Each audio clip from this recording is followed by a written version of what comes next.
भक्त मित्रों, आप सबका हमारे चैनल जीपी ज्ञान धारा पर बहुत बहुत स्वागत है। भक्तों, अगर आपको ये गीता जी का अध्याय और हमारा वीडियो अच्छा लगे तो चैनल को सब्सक्राइब करें, बेल घंटी को जरूर दबाएं ताकि मेरा मनोबल बढ़े और आप तक गीता जी के ज्ञान को अच्छी तरह से पहुंचे आप तक और आपकी कृपा बनी रहे। सच्चिदानंद भगवान श्री कृष्ण की जय हो। तीसरा अध्याय। इस पर अर्जुन ने प्रश्न किया कि हे जनार्दन, यदि कर्मों की अपेक्षा ज्ञान आपके श्रेष्ठ मान्य है तो फिर हे केशव, मुझे भयंकर कर्म में क्यों लगाते हो तथा आप मिले हुए से वचन से मेरी बुद्धि को मोहित सी करते हैं।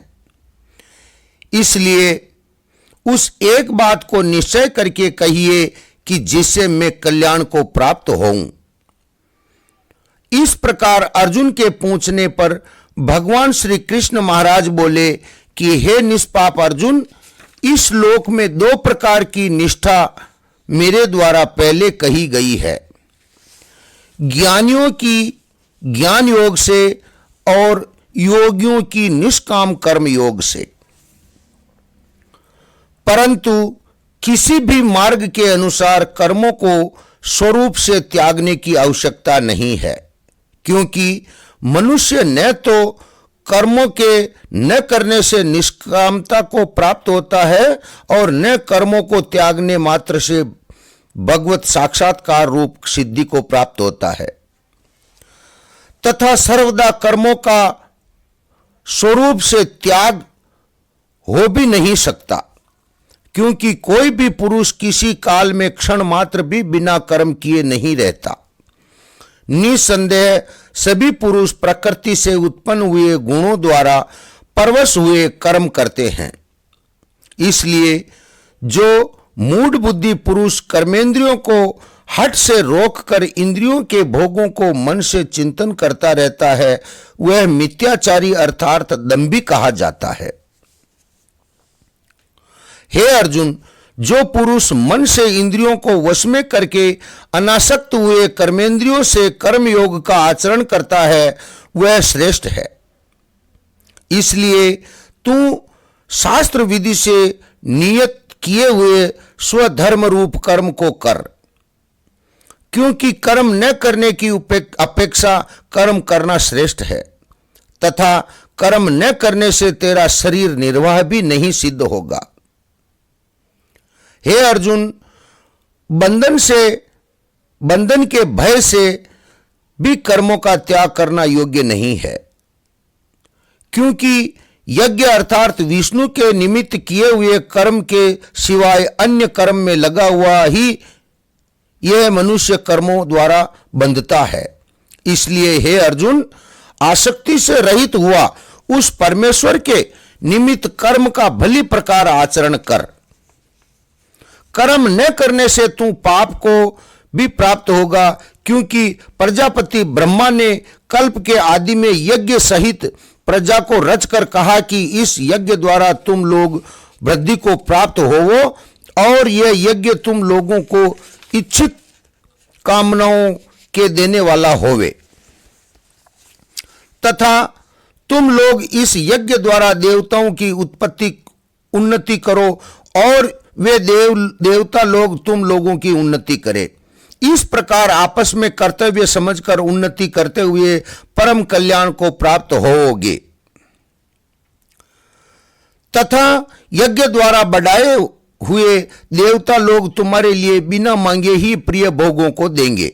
उनके द्वारा दिए हुए भोगों को जो पुरुष इनके लिए बिना दिए ही भोगता है, वह निश्चय ही चोर है। कारण कि यज्ञ से शेष बचे हुए अन्न को खाने वाले श्रेष्ठ पुरुष सब पापों से छूटते हैं, और जो पापी लोग अपने शरीर पोषण के लिए ही पकाते हैं, वे तो पाप को ही खाते हैं।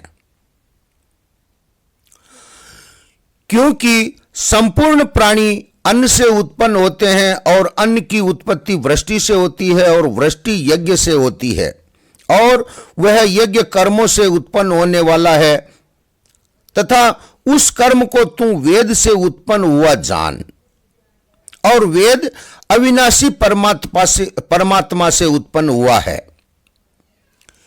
इससे सर्वव्यापी परम अक्षर परमात्मा सदा ही यज्ञ में प्रतिष्ठित हैं। हे पार्थ, जो पुरुष इस लोक में इस प्रकार चलाए हुए सृष्टि चक्र के अनुसार नहीं बरतता है, अर्थात शास्त्रानुसार कर्म को नहीं करता है, वह इंद्रियों के सुख को भोगने वाला पापायु पुरुष व्यर्थ ही जीता है। परंतु जो मनुष्य आत्मा ही में प्रीति वाला और आत्मा ही में तृप्त तथा आत्मा ही में संतुष्ट होवे, उसके लिए कोई कर्तव्य नहीं है, क्योंकि इस संसार में उस पुरुष का किए जाने से भी कोई प्रयोजन नहीं है और न किए जाने से भी कोई प्रयोजन नहीं है तथा इसका संपूर्ण भूतों में कुछ भी स्वार्थ या संबंध नहीं है, तो भी उसके द्वारा केवल लोक हितार्थ कर्म किए जाते हैं।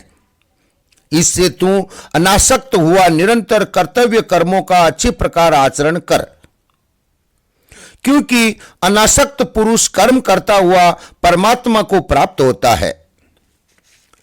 इस प्रकार जनकादि ज्ञानी जन भी आसक्ति रहित कर्म द्वारा ही परम सिद्धि को प्राप्त हुए हैं। इसलिए तथा लोक संग्रह को देखता हुआ भी तू कर्म करने को ही योग्य है, क्योंकि श्रेष्ठ पुरुष जो जो आचरण करता है अन्य पुरुष भी उसके ही अनुसार बरतते हैं। वह पुरुष जो कुछ प्रमाण करता है, लोग भी उसके अनुसार बरतते हैं। इसलिए हे अर्जुन, यद्यपि मुझे तीनों लोकों में कुछ भी कर्तव्य नहीं है तथा किंचित भी प्राप्त होने योग्य वस्तु अप्राप्त नहीं है, तो भी मैं कर्म में ही बरतता हूं, क्योंकि यदि मैं सावधान हुआ कदाचित कर्म में न बरतूं तो हे अर्जुन, सब प्रकार से मनुष्य मेरे बर्ताव के अनुसार बरतते हैं, अर्थात बरतने लग जाएंगे। तथा यदि मैं कर्म न करूं तो ये सब लोग भ्रष्ट हो जाएं और वर्ण संकर का करने वाला होऊं तथा इस सारी प्रजा का हनन करूं, अर्थात मारने वाला बनूं। इसलिए हे भारत, कर्म में आसक्त हुए अज्ञानी जन जैसे कर्म करते हैं, वैसे ही अनासक्त हुआ विद्वान भी लोक शिक्षा को चाहता हुआ कर्म करे। ज्ञानी पुरुष को चाहिए कि कर्मों में आसक्ति वाले अज्ञानियों की बुद्धि में भ्रम अर्थात कर्मों में अश्रद्धा उत्पन्न न करे, किंतु स्वयं परमात्मा के स्वरूप में स्थित हुआ और सब कर्मों को अच्छी प्रकार करता हुआ उनसे भी वैसे ही करावे। हे अर्जुन, वास्तव में संपूर्ण कर्म प्रकृति के गुणों द्वारा किए हुए हैं, तो भी अहंकार से मोहित हुए अंतःकरण वाला पुरुष मैं करता हूं ऐसे मान लेता है। परंतु हे महाबाहो, गुण विभाग और कर्म विभाग के तत्व को जानने वाला ज्ञानी पुरुष संपूर्ण गुणों में बरतते हैं। ऐसे मानकर नहीं आसक्त होता और प्रकृति के गुणों से मोहित हुए पुरुष गुण और कर्मों में आसक्त होते हैं। उन अच्छी प्रकार से समझने वाले मूर्खों को अच्छी प्रकार जानने वाला ज्ञानी पुरुष चलायमान न करे। इसलिए हे अर्जुन, तू ध्यान निष्ठ चित्त से संपूर्ण कर्मों को मुझ में समर्पण करके आशा रहित और ममता रहित होकर संताप रहित हुआ युद्ध कर। हे अर्जुन, जो कोई भी मनुष्य दोष बुद्धि से रहित और श्रद्धा से युक्त हुए सदा ही मेरे इस मत के अनुसार बरतते हैं वे पुरुष संपूर्ण कर्मों से छूट जाते हैं। और जो दोष दृष्टि वाले मूर्ख लोग इस मेरे मत के अनुसार नहीं बरतते हैं, उन संपूर्ण ज्ञानों में मोहित चित्त वाले को तू कल्याण से भ्रष्ट हुआ ही जान। क्योंकि सभी प्राणी प्रकृति को प्राप्त हैं, अर्थात अपने स्वभाव से परवश हुए कर्म करते हैं। ज्ञानवान भी अपनी प्रकृति के अनुसार चेष्टा करता है। फिर इसमें किसी का हट कर क्या करेगा? इसलिए मनुष्य को चाहिए कि इंद्रिय के अर्थ में अर्थात सभी इंद्रियों के भोगों में स्थित जो राग और द्वेष है उन दोषों के वश में नहीं होवे, क्योंकि इसके वे दोनों ही कल्याण मार्ग में विघ्न करने वाले महान शत्रु है। इसलिए उन दोनों को जीत कर सावधान हुआ स्वधर्म का आचरण करे, क्योंकि अच्छे प्रकार आचरण किए हुए दूसरे के धर्म से गुण रहित भी अपना धर्म अति उत्तम है। अपने धर्म में मरना भी कल्याणकारक है और दूसरे का धर्म भय को देने वाला है। इस पर अर्जुन ने पूछा कि हे कृष्ण, फिर यह पुरुष बल्लात लगाए हुए सदृश्य न चाहता हुआ भी किससे प्रेरा हुआ पाप का आचरण करता है? इस प्रकार अर्जुन के पूछने पर श्री कृष्ण महाराज बोले कि हे अर्जुन, रजोगुण से उत्पन्न हुआ यह काम ही क्रोध है। यह ही महा असन अर्थात अग्नि के सदृश्य भोगों से न तृप्त होने वाला और बड़ा पापी है। इस विषय में इसको ही तू बेरी जान। जैसे धुएं से अग्नि और मल से दर्पण ढक जाता है, वैसे तथा जैसे जेर से गर्भ ढका हुआ है, वैसे ही उस काम के द्वारा यह ज्ञान ढका हुआ है। हे अर्जुन, इस अग्नि सदृश न पूर्ण होने वाले काम रूप ज्ञानियों के नित्य वेरी से ज्ञान ढका हुआ है। इंद्रियां, मन और बुद्धि इस काम के वास स्थान कहे जाते हैं और यह काम इन मन बुद्धि और इंद्रियों द्वारा ही ज्ञान को आच्छादित करके इस जीवात्मा को मोहित करता है। इसलिए हे अर्जुन, तू पहले इंद्रियों को वश में करके ज्ञान और विज्ञान के नाश करने वाले इस काम पापी को निश्चय पूर्वक मार।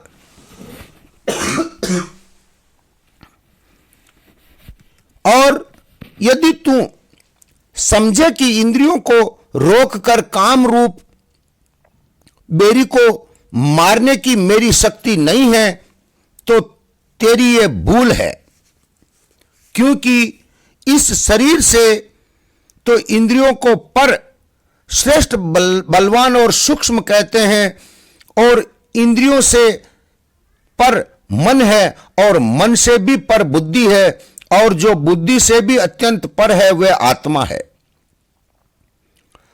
इस प्रकार बुद्धि से पर अर्थात सूक्ष्म तथा सब प्रकार बलवान और श्रेष्ठ अपने आत्मा को जानकर और बुद्धि के द्वारा मन को वश में करके हे महाबाहो अपनी शक्ति को समझकर इस दुर्जय कामरूप शत्रु को मार। इति श्री मद् भागवत रूपी उपनिषद एवं ब्रह्म विद्या एवं योग शास्त्र विषयक श्री कृष्ण और अर्जुन के संवाद में कर्म योग नामक तीसरा अध्याय समाप्त। बोलो सत भगवान की जय हो। भक्त मित्रों, आपको हमारा ये वीडियो अच्छा लगा हो, ये गीता जी का अध्याय अच्छा लगा हो, तो आप इस चैनल को सब्सक्राइब जरूर करें, बेल घंटी को जरूर दबाएं, ताकि आने वाला अध्याय और आने वाली सनातन धर्म संबंधी जानकारी आप तक पहुंचे। हमारे चैनल जीपी ज्ञान धारा को आप जरूर सब्सक्राइब करें। बोलो सच्चिदानंद भगवान की जय हो। कृष्ण